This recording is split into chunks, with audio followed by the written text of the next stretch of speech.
Hi friends, Mrs. Turner here with the next installment of The Lion, the Witch, and the Wardrobe. I am reading this with permission from Scholastic. Thank you, Scholastic, for allowing me to do this. Guys, so when we left off, spring was coming to Narnia. Edmund was with the witch and the dwarf, and they are about to start walking to go to the Iron Table to, I guess, defeat Aslan. Let's find out. Chapter 12, Peter's First Battle.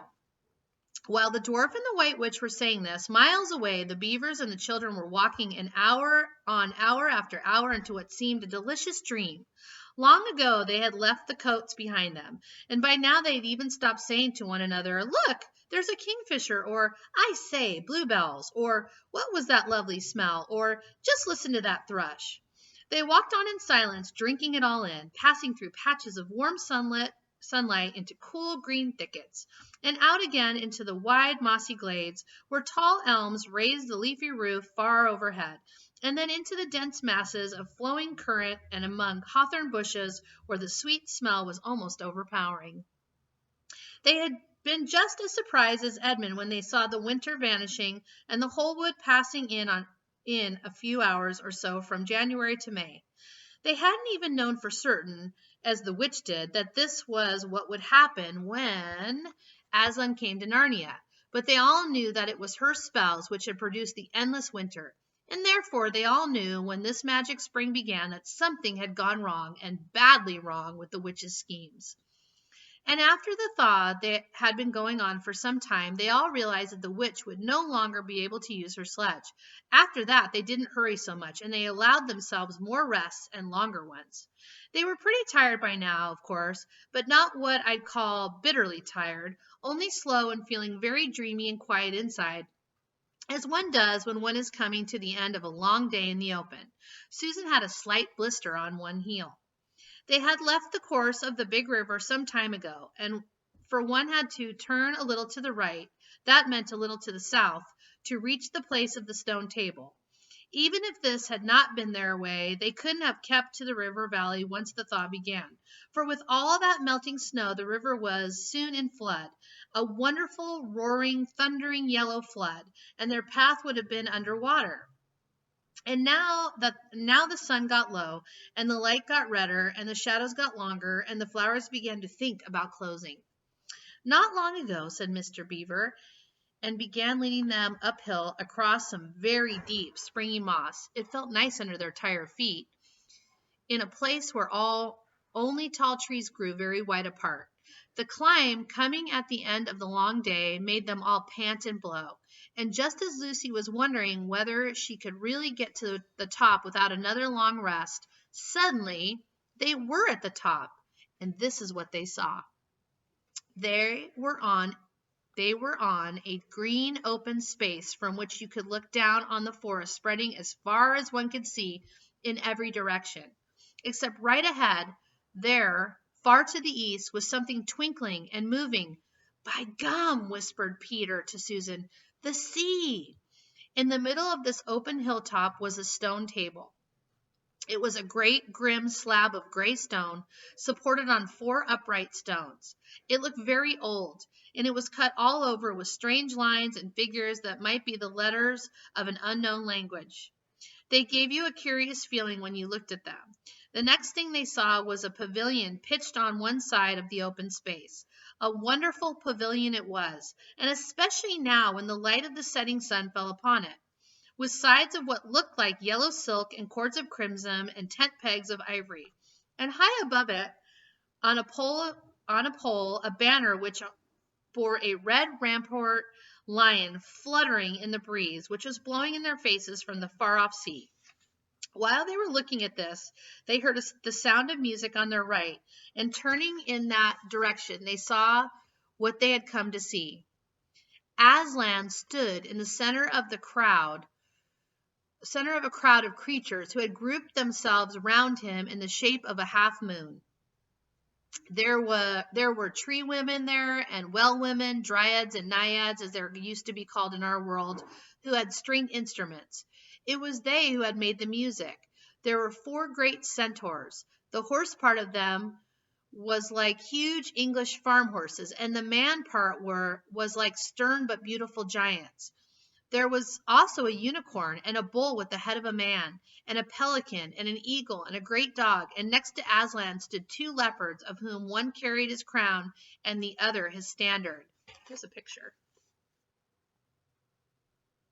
Pretty cool. But as for Aslan himself, the beavers and the children didn't know what to do or say when they saw him. People who have not been in Narnia sometimes think that a thing cannot be good and terrible at the same time. If the children had ever thought so, they were cured of it now, for when they tried to look at Aslan's face, they just caught a glimpse of the golden mane and the great royal, solemn, overwhelming eyes, and then they found they couldn't look at him and went all trembly. "Go on," whispered Mr. Beaver. "No," whispered Peter, "you first." "No, sons of Adam, before animals," whispered Mr. Beaver back again. "Susan," whispered Peter, "what about you? Ladies first." "No, you're the eldest," whispered Susan, and of course the longer they went on doing this, the more awkward they felt. Then at last Peter realized that it was up to him. He drew his sword and raised it in salute, and hastily saying to the others, "Come on, pull yourselves together," he advanced to the lion and said, "We have come, Aslan." "Welcome, Peter, son of Adam," said Aslan. "Welcome, Susan and Lucy, daughters of Eve. Welcome, he beaver and she beaver." His voice was deep and rich, and somehow took the fidgets out of them. They now felt glad and quiet, and it didn't seem awkward to them to stand and say nothing. "But where is the 4th?" asked Aslan. "He has tried to betray them and join the White Witch, O Aslan," said Mr. Beaver. And then something made Peter say, "That was partly my fault, Aslan. I was angry with him, and I think that helped him go wrong."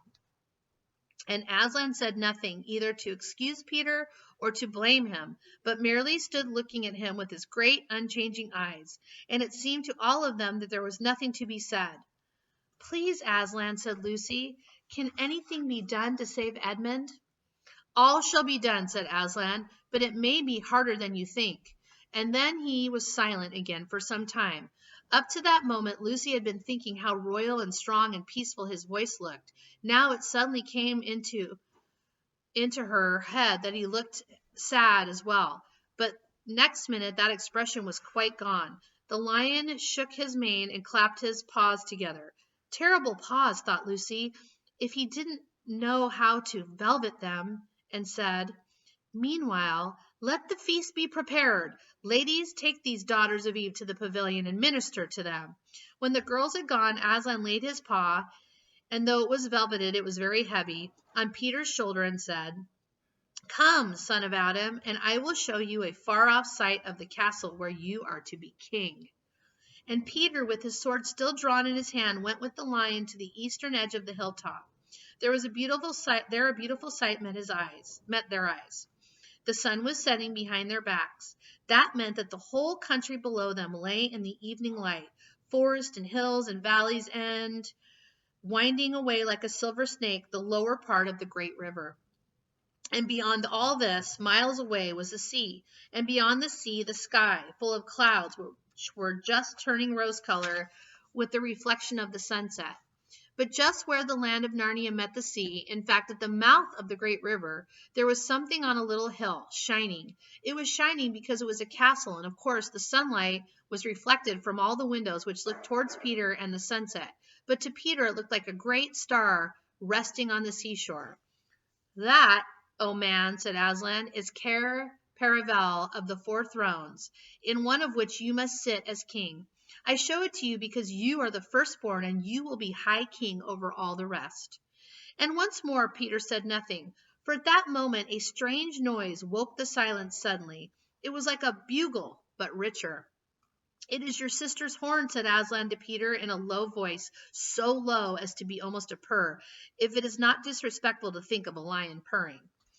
For a moment Peter did not understand. Then, when he saw all the other creatures start forward and heard Aslan say with a wave of his paw, "Back! Let the prince win his spurs," he did understand, and set off running as hard as he could to the pavilion. And there he saw a dreadful sight.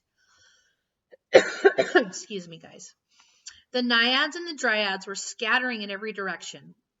Lucy was running towards him as fast as her short legs could carry her, and her face was as white as paper.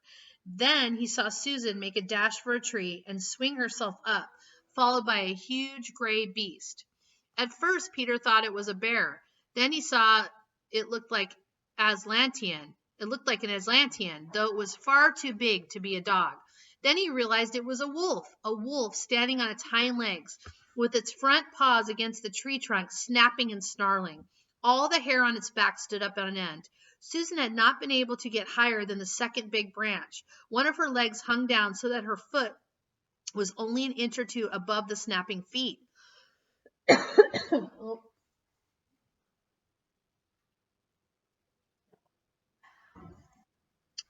Forgot I had water, guys. Peter wondered why she did not get higher, or at least take a better grip. Then he realized that she was just going to faint, and that if she fainted, she would fall off. Peter did not feel very brave. Indeed, he felt like he was going to be sick. But that made no difference to what he had to do. He rushed straight up to the monster and aimed a slash of his sword at its side. The stroke never reached the wolf. Quick as lightning, it turned round, its eyes flaming and its mouth wide open in a howl of anger. It had not been so angry that it simply had to howl. It would have got him by the throat at once. As it was, though all this happened too quickly for Peter to think at all, he had just time to duck down and plunge his sword as hard as he could between the brute's forelegs into its heart. Then came a horrible, confused moment like something in a nightmare. He was tugging and pulling, and the wolf seemed neither alive nor dead, and its bare teeth knocked against his forehead, and everything was blood and heat and hair. At a moment later, he found that the monster lay dead, and he had drawn his sword out of it and was straightening his back and rubbing the sweat off his face and out of his eyes. He felt tired all over. Then, after a bit, Susan came down the tree. She and Peter felt pretty shaky when they met, and I won't say there wasn't kissing and crying on both sides, but in Narnia, no one thinks any the worse of you for that. Quick, quick, shouted the voice of Aslan. Centaurs, eagles. I see another wolf in the thicket. There, behind you. He has just darted away. After him, all of you. He will be going to his mistress. Now is your chance to find the witch and rescue the fourth son of Adam. And instantly, with a thunder of hooves and beating of wings, a dozen or so of the swiftest creatures disappeared into the gathering darkness. Peter, still out of breath, turned and saw Aslan close at hand. You have forgotten to clean your sword, said Aslan. It was true. Peter blushed when he looked at the bright blade and saw it all smeared with the wolf's hair and blood. He stooped down and wiped it quite clean on the grass, and then wiped it quite dry on his coat. Hand it to me and kneel, son of Adam, said Aslan, and when Peter had done so, he struck him with the flat of the blade and said, Rise up, Sir Peter Wolfsbane, and whatever happens, never forget to wipe your sword. Chapter 13. Deep Magic from the Dawn of Time. Now we must get back to Edmund, who, when he had been made to walk far farther than he had ever known that anybody could walk, the witch at last halted in a dark valley all overshadowed with fir trees and yew trees. Edmund simply sank down and lay on his face, doing nothing at all, and not even caring what was going to happen next, provided they would let him lie still.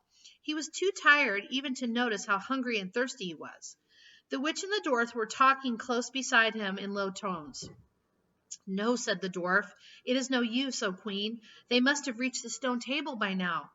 Perhaps the wolf will smell us out and bring us news, said the witch. It cannot be good news if he does, said the dwarf. 4 thrones in Cair Paravel, said the witch. How if only 3 were filled? That would not fulfill their prophecy. What difference would that make now that he is here, said the dwarf. He did not dare even now to mention the name of Aslan to his mistress. He may not stay long, and then we would fall upon the 3 at Cair. Yet it might be better, said the dwarf, to keep this one. Here he kicked Edmund for bargaining with. Yes, and have him rescued, said the witch scornfully. Then, said the dwarf, we had better do what we have to do at once. I would like to have done it on the stone table itself, said the witch. That is the proper place. That is where it has always been done before. It will be a long time now before the stone table can again be put into proper use, said the dwarf. True, said the witch, and then, well, I will begin. At that moment, with a rush and a snarl, a wolf rushed up to them.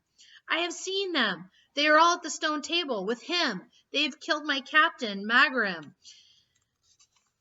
I was hidden in the thickets and saw it all. One of the sons of Adam killed him. Fly, fly. No, said the witch, there need be no flying. Go quickly, summon all our people to meet me here as speedily as they can. Call out the giants and the werewolves and the spirits of those trees who are on our side.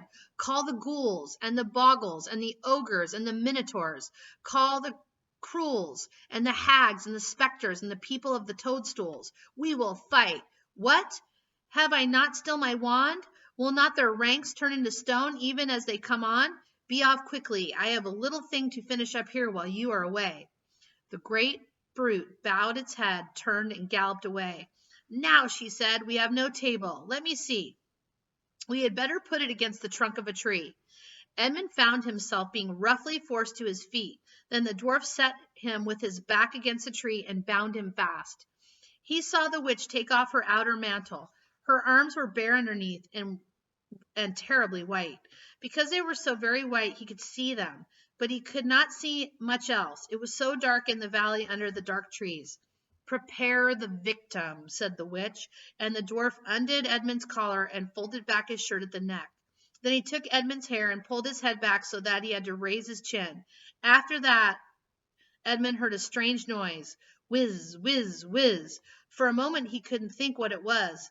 Then he realized it was the sound of a knife being sharpened. We're going to stop right there.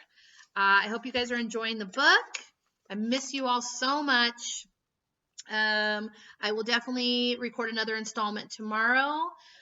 So look forward to this in your email today and the next one tomorrow. I hope you guys are all healthy and having fun with your families. I'm sending love out to everybody. See you soon.